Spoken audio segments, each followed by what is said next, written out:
جہاز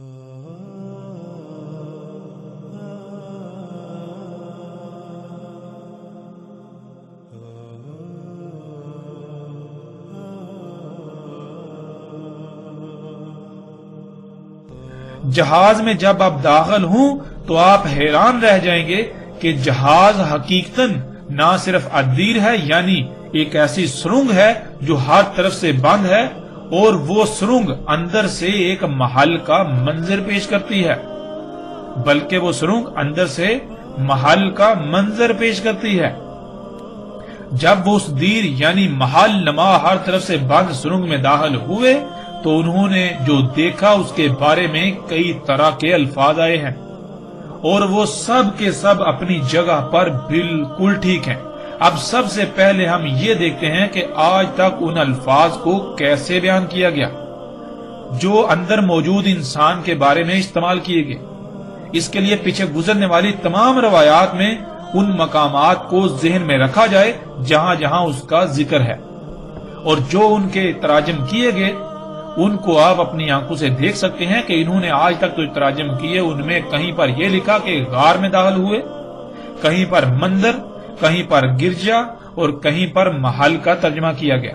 اور آگے کہا گیا کہ ایسا دیو قامت لمبا چوڑا بڑا انسان دیکھا جو اس سے پہلے کبھی نہیں دیکھا، اور وہ لوہے کی زنجیروں میں جکڑا ہوا اوپر نیچے اچھل کود کر رہا تھا، اوپر نیچے اچھل رہا تھا۔ ناظرین، لیکن جب ہم عربی متن میں غور کریں تو ان علماء دجال کا اصل چہرہ کھل کر سامنے آ جاتا ہے کہ حقیقت کیا ہے، اور انہوں نے اس کو جان بوجھ کر اس لیے چھپایا تاکہ ان کے اپنے باطل نظریات پر انگلی نہ اٹھے اور لوگ آنکھیں بند کر کے ان کے پیچھے چلتے رہیں۔ ایک طرف یہ اس کو ایک گرجے، محل، مندر یا غار میں لوہے کی زنجیروں میں بہت مضبوطی اور سختی کے ساتھ جکڑتے ہیں، لیکن جب آگے عربی کے الفاظ آتے ہیں ینزو فیما بین السماء والارض، تو ان الفاظ کا ترجمہ کیا کرتے ہیں آپ اپنی آنکھوں سے دیکھ لیجئے۔ سکرین پر آپ کو نظر آ رہا ہے کہ ان الفاظ کا ترجمہ صرف اور صرف یہ کیا اوپر نیچے اچھل کود رہا تھا، یہ ترجمہ کیا گیا، لیکن آپ عربی میں دیکھ سکتے ہیں کیا لکھا ہے۔ عربی میں جو الفاظ ہیں ان میں زمین اور آسمان کے الفاظ موجود ہیں۔ ہم عربی کے الفاظ کے ساتھ لفظ با لفظ ترجمہ آپ کے سامنے رکھتے ہیں، اس سے آپ ان علماء دجال کے دجل کا اندازہ لگا سکتے ہیں۔ عربی میں یہ ہے ینزو فیما بین السماء والارض، ینزو کر رہا تھا وہ درمیان زمین اور آسمان کے۔ اس میں ناظرین سب سے پہلے لفظ نزو سمجھ لیں، نزو عربی میں کس کو کہتے ہیں؟ ویسے تو اس کی تفصیل کے ساتھ وضاحت دابا کے موضوع پر آئے گی، لیکن یہاں ہم موثراً اس لفظ کے معنی بیان کرتے ہوئے آگے بڑھتے ہیں۔ ناظرین، عربی میں نزو کہتے ہیں کسی جانور کا جنسی حاجت پوری کرنے کے لیے مادہ جانور پر سوار ہونے کو۔ جیسے گدھا یا گھوڑا جنسی حاجت پوری کرتے ہیں تو وہ دوڑتے ہوئے آتے ہیں اور اچانک اپنی اگلی ٹانگیں اٹھا کر مادہ پر سوار ہو جاتے ہیں اور پھر واپس نیچے اتر آتے ہیں۔ اسی طرح کچھ جانور دوڑتے ہوئے نہیں آتے بلکہ وہ اپنی جگہ سے اچانک اگلا حصہ اٹھا کر مادہ پر سوار ہو جاتے ہیں اور اسی طرح واپس نیچے اترتے ہیں۔ وہ نزو کر رہا تھا زمین اور آسمان کے درمیان، یعنی یہ کہ وہ جیسے جانور جنسی حاجت پوری کرنے کے لیے، جیسے کوئی گدھا، گھوڑا، خچر یا کوئی اور جانور جنسی حاجت پورے کرنے کے لیے دوڑتا ہوا آتا ہے اور اچانک اپنی اگلی ٹانگیں اٹھا کر مادہ پر سوار ہو جاتا ہے، یا پھر اپنے ہی مقام سے اچانک اپنی اگلی ٹانگیں اٹھا کر مادہ پر سوار ہو جاتا ہے، بالکل وہ اسی طرح وہ دوڑتا ہوا آتا تھا، ایسے دوڑتا ہوا آتا تھا جیسے کہ کوئی شے پانی پر بہتی ہے، ایسے جیسے کوئی شے بہتی ہوئی آتی ہے، بہنے کے انداز میں انتہائی تیز رفتاری سے آتا تھا اور اچانک اپنی اگلی ٹانگیں اٹھا کر آسمان پر چڑھ جاتا تھا، پھر اسی طرح وہ نیچے زمین پر اتر آتا تھا۔ اب ناظرین، آپ اپنی آنکھوں سے دیکھ سکتے ہیں کہ تمیم داری رضی اللہ تعالیٰ عنہ نے اپنی آنکھوں سے کیا دیکھا تھا جس کا انہوں نے ذکر کیا۔ آج آپ اپنی آنکھوں سے دیکھ سکتے ہیں کہ جسے آج جہاز کہا جاتا ہے، لیکن محمد رسول اللہ صلی اللہ علیہ وآلہ وسلم نے اسے دابۃ الارض یا دجال کا ہیمار کہا۔ وہ بالکل اسی طرح آسمان اور زمین کے درمیان نزول کرتا ہے، یعنی دوڑتا ہوا آتا ہے اور اچانک اپنی اگلی ٹانگیں اٹھا کر آسمان پر چڑھ جاتا ہے اور اسی طرح واپس زمین پر اتر آتا ہے، اور جسے آج ہیلی کاپٹر کا نام دیا جاتا ہے، جسے رسول اللہ صلی اللہ علیہ وآلہ وسلم نے دابہ کہا، وہ اپنی ہی جگہ سے اچانک اوپر اٹھتا ہے اور آسمان پر چڑھ جاتا ہے اور اسی طرح واپس نیچے اتر آتا ہے، اور سکرین پر آپ تصاویر دیکھ سکتے ہیں۔ ناظرین، جن لوگوں نے یہ مناظر اپنی آنکھوں سے دیکھے ہیں انہیں تو تصاویر دیکھنے کی بھی ضرورت نہیں، اور نہ ہی انہیں اسے سمجھنے میں کوئی مشکل ہو سکتی ہے۔ اب ناظرین اس بات پر غور کریں کہ اگر یہ سب کچھ آج سے 14 صدیاں قبل کے لوگوں کو بتانا مقصود ہوتا تو ان کو کس طرح بتایا جاتا؟ آج یہ جو چیزیں ہیں، یہ جو اشیاء ہیں، یہ جو دجال ہے، اس کا تو وہ تصور بھی نہیں کر سکتے تھے۔ اور پھر لوگوں کے ظاہر بات ان میں اتنی ذہانت نہیں ہوتی کہ ہر ایک جو ہے صحیح اصل بات جو ہے حقیقت جو ہے اسے سمجھنے کی صلاحیت رکھتا ہو۔ جیسے آج آپ موجودہ لوگوں کی مثال بھی لے سکتے ہیں۔ تو ناظرین، اگر آج سے 14 صدیاں قبل آپ کسی کو ان حالات و واقعات، ان معاملات کے بارے میں بتاتے، ان اشیاء کے بارے میں بتاتے، تو آپ کیسے الفاظ استعمال کرتے؟ کیا عربی کے علاوہ دنیا کی کوئی اور زبان ایسی ہے جو اس کا احاطہ کرتی؟ اب ناظرین، ان علماء دجال کے تراجم کو دیکھیں اور آپ خود فیصلہ کریں کہ ان لوگوں نے علماء کے نام پر دجال ہونے کا ثبوت دیا یا نہیں۔ جب جانور جنسی ملاپ کرتے ہیں تو کیا آپ یہ کہیں گے کہ جانور اچھل کود کر رہے ہیں؟ اکثریت ان لوگوں کو یہی سمجھتے رہی کہ یہ علماء ہیں، لیکن حقیقت کیا نکلی؟ یہ علماء نہیں بلکہ جہالا ہیں، مگر انہوں نے علماء ہونے کا لبادہ اڑا ہوا ہے۔ اسی کو تو دجال کہتے ہیں کہ کوئی شے جو اس کی اصل حقیقت نہیں ہے مگر وہ نظر آئے، حقیقت کے برعکس وہ نظر آئے۔ یہ علماء نہیں ہیں، لیکن یہ پوری دنیا کی نظروں میں علماء بنے بیٹھے ہوئے ہیں۔ یہ جہالا علماء کے لبادے میں دجال ہیں۔ اسی طرح وہ تمام انسان جو کائنات کے لیے نقصان دہ تباہ کن اشیاء کو مفید ثابت کرتے ہیں اور مفید بنا کر پیش کرتے ہیں، وہ سب کے سب بھی دجال ہیں۔ ایسے دجال شروع سے آتے رہے اور ساتھ کے قیام تک آتے رہیں گے، لیکن دجال اکبر انسان کی خلق کردہ وہ مخلوقات یعنی ٹیکنالوجی ہے، انسان کی وہ ایجادات ہیں جن کے سبب پچھلی 6 قوموں پر عظیم تباہیاں مسلط ہوئیں اور وہ صفحہ ہستی سے مٹ گئیں، جس سے ایک بار ذوالقرنین علیہ السلام نے پوری دنیا کو پاک کیا اور جس سے آج زلزلے، سیلاب، طوفان، بیماریاں، تباہیاں اور فساد بپا ہے۔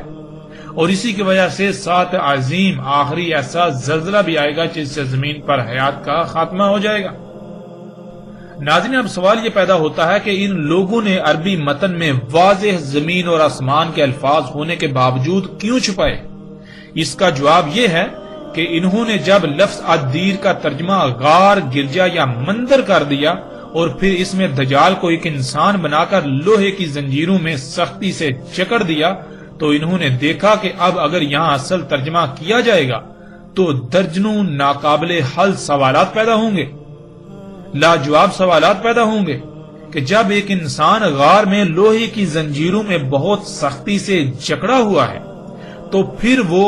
دوڑتا ہوا اچانک اپنی اگلی ٹانگیں اٹھا کر، اپنا اگلا حصہ اٹھا کر آسمان پر کیسے چڑھ سکتا ہے؟ پھر وہ واپس نیچے زمین پر کیسے آ سکتا ہے؟ یعنی وہ زمین اور آسمان کے درمیان کیسے نزول کر سکتا ہے؟ اور اگر بالفرض یہ مان بھی لیا جائے تو سوال یہ پیدا ہوتا ہے کہ غار کی چھت کہاں گئی؟ وہ کتنا لمبا غار تھا؟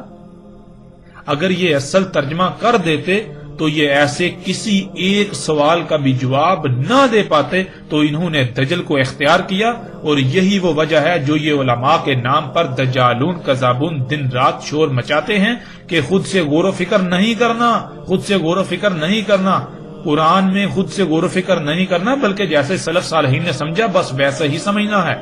اور سلف کے نام پر لوگوں کو اندھوں کی طرح اپنے اور اپنے آباء و اجداد کے پیچھے چلاتے آئے ہیں، اور دن رات اسی پر زور لگاتے اور لگا رہے ہیں کہ عقل سے نہیں بلکہ نقل سے کام لو، یعنی خود سے غور و فکر نہیں کرنا ورنہ گمراہ ہو جاؤ گے، بلکہ جو کچھ پہلو نے لکھا، ہمارے آباء و اجداد نے جو تراجم و تفاسیر لکھ دیے انہی پر اکتفا کرنا ہے، آنکھیں بند کر کے اسی پر اکتفا کرنا ہے، اس سے آگے نہیں بڑھنا۔ اب آتے ہیں ناظرین اس طرف کہ جو اندر انسان دیکھا اس کے مختلف حلیے بیان کیے، جیسا کہ روایات کے عکس میں آپ سکرین پر دیکھ سکتے ہیں۔ اب ناظرین سب سے پہلی بات تو یہ ہے کہ جب لفظ انسان آیا ان روایات میں تو انہوں نے اس سے مراد فرد واحد لے لیا، حالانکہ یہ بہت بڑا دھوکہ ہے۔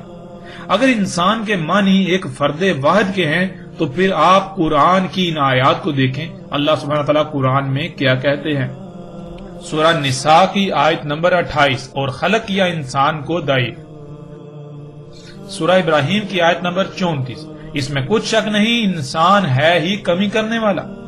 اور جو نعمتیں اسے دی گئیں انہیں جس مقصد کے لیے دیا گیا ان کے برعکس اپنی خواہشات کے مطابق استعمال کرنے والا۔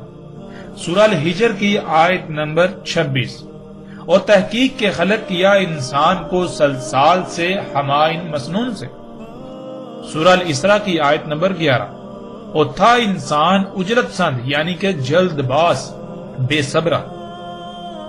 پھر سورہ الاسراء کی آیت نمبر 53 میں ہے، اس میں کچھ شک نہیں شیطان تھا انسان کے لیے جو بھی اس کے آس پاس ہر طرف کھلم کھلا موجود ہے دشمن۔ سورہ رحمان کی آیت نمبر 3، خلق کیا انسان۔ سورہ العصر کی آیت نمبر 2، اس میں کچھ شک نہیں انسان ہے ہی خسارے میں۔ اب ناظرین سوال یہ ہے، اور یہ سوال آپ سے بھی ہے اور ان علماء دجال سے بھی ہے، کہ قرآن کے ان تمام مقامات پر لفظ انسان کے فرد واحد کے معنی ثابت کر کے دکھائیں۔ انسان کو سمجھنے کے لیے سب سے پہلے اس لفظ کو سمجھ لیں، قرآن میں اللہ سبحانہ وتعالی نے کسی بھی نبی کو انسان نہیں کہا اور نہ ہی کسی رسول کو انسان کہا، اور قرآن میں اللہ سبحانہ وتعالی نے کہا کہ انسان خسارے میں ہے۔ آخر ایسا کیوں؟ لفظ انسان کا مادہ کیا ہے؟ لفظ انسان کا مادہ ہے نون سین، جس کے معنی ایسے بھول جانے کے ہیں گویا کہ شے کا وجود ہی نہ ہو، اور انسان کہتے ہیں جس کو اس کی حقیقت، اس کا ماضی ایسے بلا دیا گیا جیسے گویا کہ اس کا وجود ہی نہیں۔ مثلا اگر آپ سے پوچھا جائے کہ آپ نے پیدا ہونے سے لے کر 2 سال کی عمر تک یا 3 سال کی عمر تک کیا کیا کیا، تو کیا آپ کو کچھ یاد ہے؟ کیا آپ اس سوال کا جواب دے سکتے ہیں؟ یقیناً نہیں۔ آپ اس وقت کو ایسے بھول چکے جیسے کہ زندگی میں ایسا وقت آیا ہی نہیں،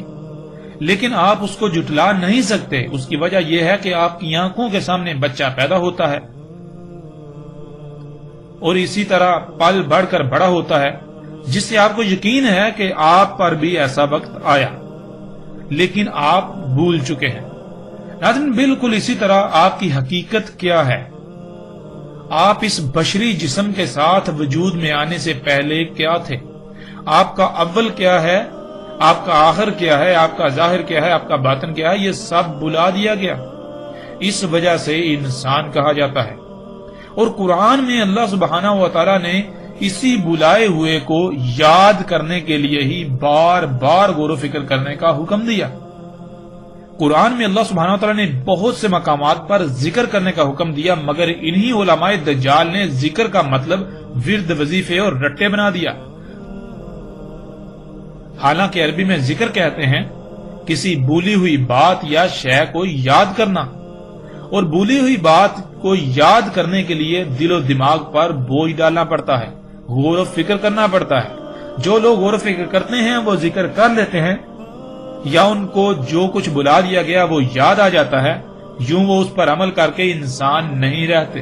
اور فلاح پانے والوں میں شامل ہو جاتے ہیں، اور جو غور و فکر نہیں کرتے ان کو ذکر یعنی کچھ بھی یاد نہیں ہوتا، اور وہ انسان کے انسان یعنی بھولے ہوئے ہی رہ جاتے ہیں اور خسارے والوں میں سے ہو جاتے ہیں۔ ناظرین جب ایک انسان غور و فکر کرتا ہے تو جو اسے بلا دیا گیا تھا اسے یاد آ جاتا ہے، اور وہ ایک وقت آتا ہے جب اپنی حقیقت کو پا لیتا ہے۔ یوں جب اس پر اپنی حقیقت واضح ہو جاتی ہے تو یہ دنیا کی زندگی اس کے لیے جہنم کی آگ سے بھی سخت ہو جاتی ہے، اور اس زندگی کی کوئی وقت و اہمیت اس کے نزدیک نہیں رہتی۔ اسے علم ہو جاتا ہے کہ یہ جو بشری وجود، یہ جو بشری جسم اس کے پاس ہے، یہ اس کی حقیقت نہیں ہے، یہ تو ایک آزمائشی ٹول بطور امانت دیا گیا، تاکہ یہ خود ہی جان لے کہ آیا اس نے امانت کا حق ادا کیا یا اس میں خیانت کی، اور اس پر حقیقت واضح ہو جائے۔ اس وجہ سے اللہ سبحانہ وتعالی نے اپنے کسی نبی یا رسول کو انسان نہیں کہا بلکہ اس کے برعکس بشر کہا۔ ناظرین، اس کے برعکس جو لوگ غور و فکر نہیں کرتے، جس سے ذکر نہیں ہوتا، یعنی جو انہیں بلا دیا گیا، ان کی حقیقت اس کو نہیں پا لیتے، تو ایسے اسی بشری مادی جسم کو ہی اپنی حقیقت تصور کر کے دنیاوی مال و متاع کے لالچ میں دن بدن آگے بڑھتے چلے جاتے ہیں۔ پہلے تو وہ ایک عام انسان تھے، لیکن ایسا کرنے سے انسان کو جو کچھ تھوڑا بہت اپنی حقیقت کا علم ہوتا ہے وہ بھی بھول جاتا ہے، اور دنیا کی زندگی کے لیے ہی کوشش کرتا ہے۔ ایسا انسان عظیم انسان کہلاتا ہے۔ آج پوری دنیا میں اکثریت ایسے انسانوں کی ہے جو کہ اعظم و انسان ہیں۔ لفظ اعظم بنا ہے عظامہ سے، اور عظامہ کہتے ہیں ہڈی کو۔ ہڈی جسم میں پائی جاتی ہے، ہڈی میں سختی، مضبوطی اور قوت پائی جاتی ہے۔ اگر جسم سے ہڈی نکال دی جائے تو باقی جسم کی کوئی اہمیت و حیثیت نہیں رہتی۔ بالکل اسی طرح ناظرین، اعظم و انسان، سب سے پہلی بات یہ کہ ایسے بھولے ہوئے کہ اگر ان بھولے ہوئے کو نکال دیا جائے تو پیچھے جتنے بھی انسان ہیں ان کی کوئی اہمیت و حیثیت نہیں رہے گی، یعنی کہ پیچھے جو بھولے ہوئے ہوں گے ان بھولے ہوئے کی کوئی اہمیت و حیثیت نہیں رہے گی۔ ان کی اہمیت و حیثیت بالکل ایسے ہو جائے گی جیسے جسم سے ہڈی نکال لی جائے تو جسم کی اہمیت و حیثیت رہ جاتی ہے۔ پھر اسی طرح اعظم انسان یعنی ایسے انسان جو قوت میں، سختی میں، شدت میں اتنے بڑھ کر ہیں کہ اگر ان کو نکال دیا جائے تو ان سے پیچھے جو انسان گزرے ہیں ابھی اس امت میں یا اس قوم میں، ان کی اہمیت و حیثیت بالکل ایسے رہ جائے گی جیسے کہ جسم سے ہڈی نکال لینے سے جسم کی اہمیت و حیثیت رہ جاتی ہے۔ ناظرین، ایسے اعظم و انسان یعنی جو سب سے بڑے بھولے ہوئے ہوتے ہیں، جن کو علم ہی نہیں ہوتا کہ ان کی حقیقت کیا ہے، وہ دنیا میں کیوں اور کس مقصد کے لیے بھیجے گئے، تو وہ شیاطین کے اولیاء یعنی شیاطین کے مشن میں ان کے معاونت کار بن جاتے ہیں۔ شیاطین جنات کے والد ابلیس نے کہا تھا کہ جو زمین میں ہے ان کے لیے مزین کر دے گا۔ یہ شیاطین جنات کا مشن ہے کہ جو زمین میں ہے اس کو مزین کر دینا۔ تو ایسے اعظم و انسان پھر وہی اعمال کرتے ہیں جن سے شیاطین کے مشن کی تکمیل ہوتی ہے، یعنی وہ جو زمین میں اللہ نے رکھا اسے نکال کر مزین کرتے ہیں، اسی کے پیچھے بھاگتے ہیں، اور اسی کو حاصل کرنا ہی ان کی دنیا میں موجودگی کا مقصد بن جاتا ہے۔ اور اس کے برعکس انبیاء نے کہا، اور خود محمد رسول اللہ صلی اللہ علیہ وآلہ وسلم نے کہا کہ میں زمین کے خزانوں کی چابیاں دے کر بھیجا گیا ہوں۔ اور اگر آپ کسی کو اپنے خزانوں کی، خفیہ چھپے ہوئے خزانوں کی چابیاں دیتے ہیں تو کیوں دیں گے؟ ظاہر ہے حفاظت کے لیے۔ انبیاء زمین کے خزانوں کی حفاظت کے لیے بھیجے گئے، اور شیاطین کا مشن کیا ہے؟ قرآن میں بالکل واضح ہے، شیاطین کا مشن ہے زمین کے خزانوں کو نکال کر مزین کرنا، تاکہ شیطان کا دعویٰ سچا ثابت ہو سکے، جس کے لیے وہ انسانوں کے محتاج ہیں۔ ناظرین، اب آپ اپنے ارد گرد نگاہ دوڑائیں اور اپنے گریبان میں جھانکیں، آپ کس کے ولی یعنی کس کے مشن میں اس کے معاون کار بنے ہوئے ہیں، انبیاء کے یا پھر شیاطین کے؟ حق کو سمجھنے کے لیے کوئی بھی مشکل نہیں رہی۔ روایت میں اعظم انسان کا جو ترجمہ کیا جاتا ہے، یعنی کہ روایت میں اعظم انسان کا جو ترجمہ ان علماء دجال نے بہت بڑا، دیو قامت، بڑا جسیم، اونچا، بہت لمبا، بہت قوت والا، زور آور انسان کے کیے، تو ان سے ہمارا یہ سوال ہے، اور آپ بھی سوال کیجئے کہ یہ ترجمہ انہوں نے کیسے کر لیا؟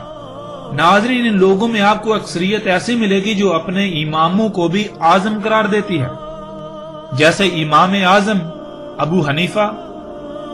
تو ناظرین، لوگوں سے سوال کریں ان سے پوچھیں جب وہ بھی امام اعظم ہیں، یعنی وہ بھی اعظم ہیں، تو یہاں اعظم کا ترجمہ کیا وہی لیا جائے جو اس روایت میں لیتے ہو؟ پھر اسی طرح جیسے امام اعظم احمد رضا خان بریلوی اور اسی طرح ایک مکتبہ فکر جن کے نزدیک باقی سب کافر و مشرک ہیں سوائے اس کے کہ جو ان کے نظریات و عقائد کی آنکھیں بند کر کے اور منہ پر پٹی باندھ کر تصدیق نہ کرے، انہیں تسلیم نہ کرے، اس مکتبہ فکر کے فرقے کے نزدیک صرف زبان کے الفاظ کی حد تک محض سادہ لو عوام کو اپنے فرقے کے جال میں جکڑنے کے لیے امام اعظم محمد رسول اللہ صلی اللہ علیہ وآلہ وسلم کو کہتے ہیں۔ ان سے بھی سوال کریں کہ کیا محمد رسول اللہ صلی اللہ علیہ وآلہ وسلم کے لیے بھی یہاں لفظ اعظم کا ترجمہ وہی لیا جا سکتا ہے جو ترجمہ تم لوگ روایت میں لیتے ہو، روایت میں کرتے ہو اور دوسروں پر اسی کو زبردستی تھوپتے ہو، مسلط کرتے ہو؟ ناظرین، اگر یہاں اعظم کا ترجمہ یہ نہیں لیا جا سکتا تو پھر وہاں کیوں ایسا ترجمہ کیا گیا؟ کیا یہ دجل عظیم نہیں؟ اعظم کہتے ہیں ایسی شے کو جس کے بغیر باقی کسی کی کوئی اہمیت و حیثیت ایسے ہو جائے جیسے جسم سے تمام کی تمام ہڈی نکال لینے سے پیچھے جسم کی اہمیت و حیثیت رہ جاتی ہے۔ جب آپ امام اعظم ابو حنیفہ کہتے ہیں تو اس کا مطلب یہ ہے کہ اس دین سے، اس ملت سے اگر ابو حنیفہ کو نکال دیا جائے،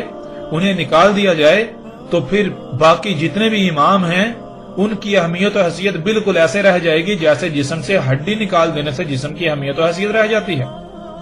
اس طرح جو امام اعظم احمد رضا خان بریلوی کو کہتے ہیں تو اس کا مطلب یہ ہے کہ اگر احمد رضا خان بریلوی کو اس دین سے نکال دیا جائے جسے یہ اسلام کہتے ہیں تو پیچھے دین کی اہمیت و حیثیت بالکل ایسے رہ جائے گی،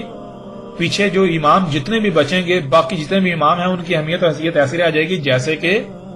جسم سے تمام کی تمام ہڈی نکال دینے سے جسم کی اہمیت و حیثیت رہ جاتی ہے۔ پھر اسی طرح محمد علیہ السلام کو جب امام اعظم کہا جاتا ہے تو اس کا مطلب یہ ہے کہ اگر اس دین سے محمد علیہ السلام کو نکال دیا جائے تو پیچھے جتنے بھی امام ہیں، جتنے بھی لیڈران ہیں، پیچھے جو دین ہے اس کی اہمیت و حیثیت بالکل ایسے رہ جائے گی جیسا کہ جسم سے تمام کی تمام ہڈی نکال دینے سے جسم کی اہمیت و حیثیت رہ جاتی ہے۔ ناظرین، یہ ہے اعظم، یہ ہے اعظم کے معنی۔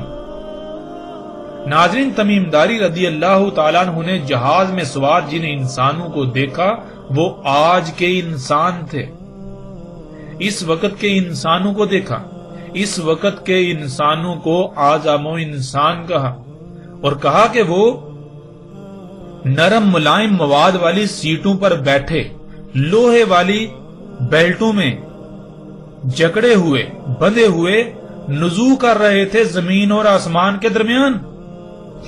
زمین اور آسمان کے درمیان نزول کی وضاحت کھل کر ہو چکی۔ اب آتے ہیں اس پر کہ لوہے والے پٹوں میں جکڑے ہوئے تھے۔ یہ کون سے لوہے والے پٹے تھے جن میں اعظم و انسان جکڑے ہوئے یعنی بندھے ہوئے زمین اور آسمان کے درمیان نزول کر رہے تھے؟ ناظرین، اگر آپ نے جہاز کا سفر کیا ہو تو نزول کے وقت یعنی جب ٹیک آف اور لینڈنگ کی جاتی ہے، ٹیک آف اور لینڈنگ ہوتی ہے، تو اس وقت جہاز میں موجود تمام کے تمام انسان لوہے والے پٹوں میں جکڑے ہوئے ہوتے ہیں جسے آپ سیٹ بیلٹ کہتے ہیں، اور وہ اسی سیٹ پر بیٹھے ہوئے ہوتے ہیں جو نرم ملائم مواد سے بنی ہوئی ہوتی ہے۔ اور پھر ناظرین، دوسرے مقام پر تمیم داری رضی اللہ تعالیٰ نے اعظم و انسان کے بجائے ایک کمزور، کراہنے والا اور شدید شکایات کرنے والے انسان سے ملاقات کا ذکر کیا۔ اور اس کی حقیقت کیا ہے؟ ناظرین، اس کا حقیقت یہ ہے کہ آج پوری دنیا میں ایئر ایمبولینس چل رہی ہے۔ زخموں سے چور بیمار کراہتے ہوئے انسانوں کو اسٹریچر پر بیلٹوں سے جکڑا ہوا ہوتا ہے اور اسی ادیر یعنی ہیلی کاپٹر یا جہاز والی ہر طرف سے بند سرنگ میں ڈال کر سوار کر کے زمین اور آسمان کے درمیان نزول کیا جاتا ہے۔ یہ حقائق آج آپ اپنی آنکھوں سے دیکھ رہے ہیں۔ ناظرین، مثال کے طور پر اگر آپ پہلی بار کسی جدید شہر جائیں تو کیا آپ وہاں کوئی ایک ہی شہر دیکھیں گے؟ نہیں، بلکہ آپ خوب گھومے پھریں گے۔ بالکل اسی طرح تمیم داری رضی اللہ تعالیٰ عنہ نے آج موجودہ دور میں جو کچھ ہو رہا ہے یہ سب کچھ اپنی آنکھوں سے بالکل ایسے دیکھا جیسے آپ خواب دیکھتے ہیں۔ اس موجودہ انسان کو بھی دجال قرار دیا۔ اس لیے کہ آج موجودہ انسان بھی سب سے بڑا دجال ہے،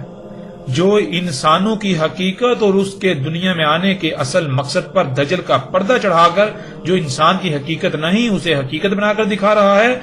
اور دنیا میں آنے کا جو مقصد نہیں ہے اس کو دنیا میں آنے کا مقصد بتا اور دکھا رہا ہے۔ اللہ سبحانہ وتعالی نے پورے قرآن میں بار بار سختی کے ساتھ حیات الدنیا یعنی دنیاوی مال و متاع، دنیاوی زندگی کو ترک کرنے کا حکم دیا، دنیاوی حیات کو، دنیاوی مال و متاع کو،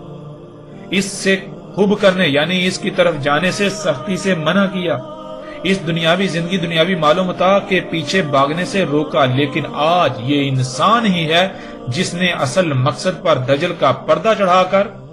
جس سے اللہ نے روکا اسی کو دنیا میں آنے کا مقصد بنا اور دکھا دیا اور بنا دکھا رہا ہے، اور انسانوں کی اکثریت اسی کے پیچھے لگی ہوئی ہے۔ اس لیے یہ اعظم و انسان بھی دجال ہے، جیسے پیچھے دجال انسانوں میں آتے رہے اسی طرح دجال انسانوں میں بھی آتے رہے کہ پیچھے کیا ہے، پیچھے کوئی ایک آدھا دجال ایک دو آتے تھے، اس طرح آتے تھے، لیکن آج جو ہے ان کی ایک بڑی تعداد موجود ہے جو ان ایجادات کو، ان اشیاء کو انسانوں کے لیے مسیحا بنا کر پیش کر رہے ہیں، حالانکہ حقیقت اس کے بالکل برعکس ہے۔ پھر ناظرین جب تمیم داری رضی اللہ تعالیٰ عنہ نے کہا کہ انہوں نے جب دابا سے سوال کیا کہ تو کون ہے تو اس نے کہا میں جساسہ ہوں۔ ناظرین جساسہ کہتے ہیں جاسوسی کے آلے کو۔ آج یہ دابا جسے آپ ڈرون جہاز کہتے ہیں پوری دنیا میں ان کے ذریعے جاسوسی کا کام لیا جا رہا ہے، انہی جہازوں سے جاسوسی کا کام لیا جا رہا ہے، یہاں تک کہ اوپر خلا میں گھومنے والی سیٹلائٹ سے بھی یہی کام لیا جا رہا ہے، انہی مقاصد کے لیے استعمال کیا جا رہا ہے، اپنے دشمنوں کی حساس معلومات، حساس جگہوں کی تصاویر لینے کے لیے یعنی جاسوسی کے لیے استعمال کیا جا رہا ہے۔ ناظرین یہ سب تمیم داری رضی اللہ تعالیٰ نے اپنی آنکھوں سے بالکل اسی طرح دیکھا جیسے آپ خواب دیکھتے ہیں، جو کہ دجال تھا، اور جو سوالات وغیرہ کا ذکر کیا اس کی حقیقت پیچھے بیان کی جا چکی، وہ فرضی سوالات تھے اس وقت کے تقاضے کے مطابق۔ اگر اس وقت ساری حقیقت کھول کر بیان کی جاتی تو ایک طرف کسی کے سمجھ میں کچھ نہ آتا اور دوسری طرف اکثریت دجال سے بے فکر ہو کر بیٹھ جاتی کہ دجال تو ایسی شے ہے جو ہماری زندگی میں تو آنے والا نہیں، اس لیے پریشانی کی کوئی بات ہے ہی نہیں۔ ناظرین الحمدللہ ہم نے اللہ کے فضل سے جتنا مختصر سے مختصر ہو سکتا تھا اور جامع انداز میں ہو سکتا تھا اس واقعے پر بات کی، مزید بات بھی کی جا سکتی ہے اور بہت سارے پہلو ہیں ان پر بھی تفصیل سے بات کی جا سکتی ہے، لیکن وہی بات کہ ہمارا مقصد موضوع کو لمبا کرنا نہیں، ہمارا مقصد ہے حق کو سمجھنا۔ اور بھی بہت سارے سوالات کھڑے کیے جا سکتے ہیں لیکن ان کا فائدہ نہیں ہوگا، اس لیے جو اصل مقصد تھا وہ بالکل کھل کر سامنے آ گیا، کسی بھی لحاظ سے کوئی پریشانی نہیں رہتی۔ اس کے باوجود جو چاہے ایمان لائے، جو چاہے سلف کے نام پر اپنے آباء و اجداد کے پیچھے چلتا رہے، ہمارے ذمے تو صرف اور صرف کھول کھول کر پہنچا دینا تھا، جو الحمدللہ ہم اپنی ذمہ داری اب تک پوری کر چکے۔ الحمدللہ رب العالمین۔